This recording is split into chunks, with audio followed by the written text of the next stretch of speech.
یقیناً یہ ایک بہت بڑے دکھ کی خبر ہے کہ عالم اسلام کا بہت بڑا نام شیخ الحدیث و تفسیر علامہ خادم حسین رضوی صاحب اچانک انتقال کر گئے۔ اب بتایا یہ جا رہا ہے کہ وہ کچھ دنوں سے بیمار تھے، لیکن بیماری کا لوگوں کو تبھی پتہ چلا جب ان کے وصال کی اور ان کے انتقال کی خبر سنی۔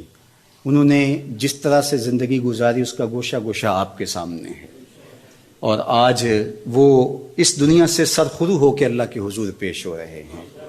ہماری بے پناہ دعائیں ان کے نام، اللہ ان کو برزخی زندگی میں حضور علیہ السلام کی خصوصی شفقت نصیب فرمائے، اور اپنی خاص امان اللہ امت مسلمہ کا مقسوم فرمائے۔ ان کے پسماندگان، ان کی اولاد ہے، ان کے تلامذہ ہیں، ان کے متعلقین ہیں، ان کے ساتھ محبت کرنے والے، اور ان کی تعداد لاکھوں میں نہیں کروڑوں میں ہے۔